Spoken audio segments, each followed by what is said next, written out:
Un sport qui est apparu pour la première fois aux Jeux paralympiques, c'était à Sydney, mais c'était en démonstration, donc en 2000.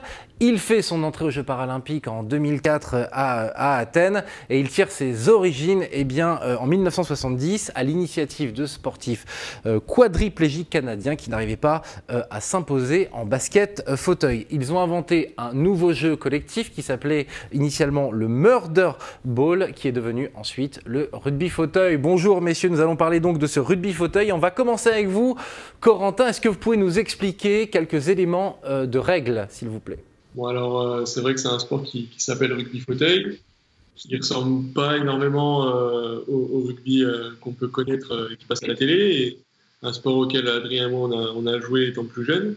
Mais bon, le principal des règles, voilà, faut savoir qu'on joue avec une balle de volley à 4 contre 4 sur un terrain de basket, et c'est plutôt un mélange de règles de handball, de basket et de hockey. Donc un essai vaut 1 point. Il n'y a pas de transformation et on peut se faire des passes en avant, derrière, côté. Voilà, il n'y a pas trop de règles par rapport à tout ça. Et quelque chose qui plaît énormément aux joueurs, c'est le fait de se mettre des beaux contacts, comme on peut le voir sur certaines vidéos. Voilà, il y a des gros contacts, ce qui rappelle énormément le rugby. Alors justement, la transition elle est toute trouvée.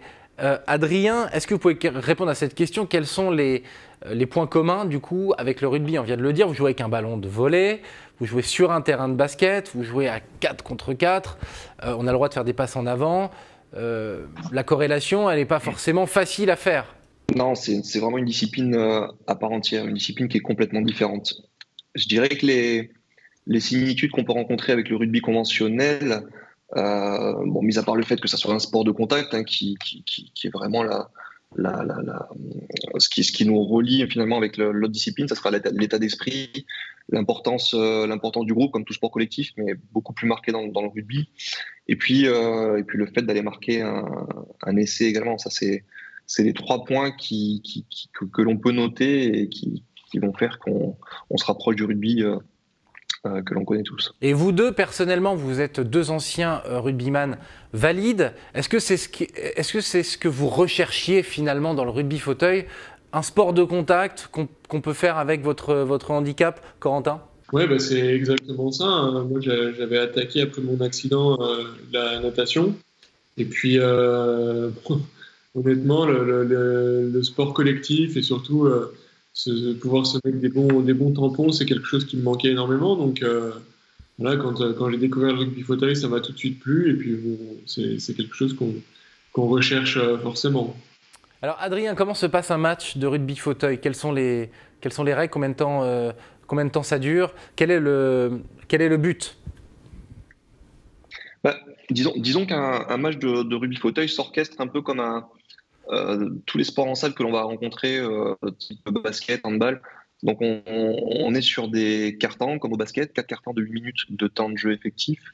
Autrement dit, lorsque la balle n'est pas sur le terrain, le chrono s'arrête. On a donc pour objectif d'aller marquer le plus d'essais que l'adversaire, bien sûr, comme pour tout score. C'est une succession d'attaques et défense avec des contraintes de temps, justement, où pour aller scorer un essai, chaque équipe a 40 secondes. Sinon, le ballon est rendu à l'adversaire. Un peu comme au football américain.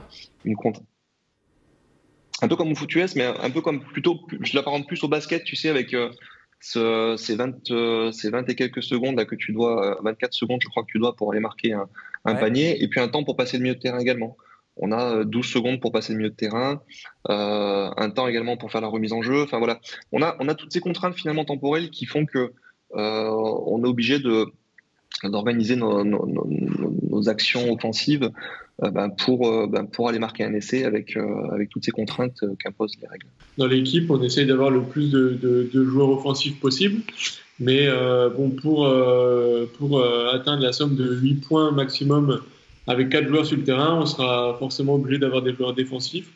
Donc en équipe de France, on a beaucoup de joueurs qui sont... on est 2 joueurs à être 0,5 points. Il y a 2 joueurs à être 1,5 points également. Donc on joue beaucoup en 3-3, 1-5-0-5. Alors ça, il faut préciser quand même pour nos téléspectateurs que ce sont les catégories de handicap. Et c'est la classification. Vous avez 0,5 points parce que vous êtes le handicap le plus lourd. Le handicap le plus léger, on lui attribue la note de 3,5 points. Et il faut que les 4 joueurs sur le terrain fassent au maximum 8 points. Avec ces contraintes de pointage et donc de handicap, voilà, on essaye de créer la meilleure équipe sur le terrain, tout en sachant qu'on peut faire des changements un peu quand on veut, mis à part après un essai. Donc dès que la balle n'est plus sur le terrain, on peut faire un changement. Donc il y a énormément de changements. On peut changer, on peut se reposer assez souvent et c'est ce qui fait que les matchs sont assez intenses. Est-ce que le rugby fauteuil est un sport mixte? Est-ce que vous acceptez les femmes dans votre équipe? Oui, totalement. C'est un sport mixte avec comme avantage d'avoir une joueuse féminine sur le terrain. Ça te monte la limitation de pointage handicap que tu peux avoir sur le terrain, qui est de 8 points normalement, à 0,5 points par joueuse féminine qui sont sur le terrain. Donc potentiellement, tu peux avoir en fait en ayant 1, 2, 3 athlètes féminines sur le terrain, moins d'handicap sur le terrain et donc plus de fonctions et donc plus de vitesse, plus de capacité, plus de mobilité. Donc c'est un avantage qui peut être considérable pour les équipes et on remarque de plus en plus qu'au niveau international, notamment sur les joueurs défensifs, les équipes ont de plus en plus d'athlètes féminines. Corentin, lundi, c'est un sport de contact. Est-ce que quand vous êtes au contact avec une joueuse féminine, est-ce que vous y allez un petit peu moins fort? Non, il y a vraiment... on fait aucune différence avec le fait que ce soit une femme ou un homme. Donc, c'est vrai que quand on doit mettre un contact, on le met exactement de la même façon. Quoi qu'il en soit, on est quand même bien protégé par les fauteuils. Donc, voilà, il n'y a pas plus de risque pour une femme que pour un homme. Donc, Ok. Voilà, on fait aucune différence. Justement, j'aimerais qu'on en parle des fauteuils. Il y a des fauteuils pour les profils défensifs, il y a des fauteuils pour les profils plutôt offensifs. Est-ce qu'on peut revenir sur ce point? Adrien, vous pouvez m'expliquer? Il y a 2 types de fauteuils dans le rugby fauteuil. Il y a un fauteuil défensif effectivement qui par sa forme en fait facilite les actions défensives. Donc ce fauteuil en fait a une grille devant, ce qu'on appelle un bumper, qui permet donc déjà d'être un peu plus long, donc de pouvoir défendre sur un espace un peu plus conséquent et d'accrocher les fauteuils offensifs en fait voilà, c'est comme on peut voir là sur la vidéo, sur la photo, pardon. Voilà, c'est cette grille qui est devant qui nous permet d'accrocher les fauteuils offensifs. Pourquoi des fauteuils offensifs également? Donc des fauteuils plus courts avec donc un empattement qui est plus fermé, mais justement pour pouvoir passer dans des espaces plus réduits et éviter que les fauteuils défensifs nous accrochent. Donc il y a ces 2 types de fauteuils-là. Alors généralement, ces fauteuils-là sont attribués en fonction des niveaux d'handicap également, c'est-à-dire que les joueurs ayant plus d'handicap utilisent des fauteuils défensifs parce qu'ils sont beaucoup plus efficaces et efficients avec ces fauteuils de par le manque de vitesse que l'on peut avoir lié à notre handicap. Et donc, on peut compenser finalement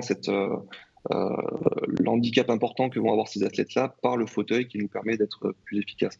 Et les joueurs offensifs, eux, qui ont plus de fonctions, plus de vitesse, n'ont pas besoin d'avoir cette grille-là. Au contraire, ils ont besoin d'avoir un fauteuil plus court pour aller marquer des essais et essayer de passer dans des espaces plus réduits.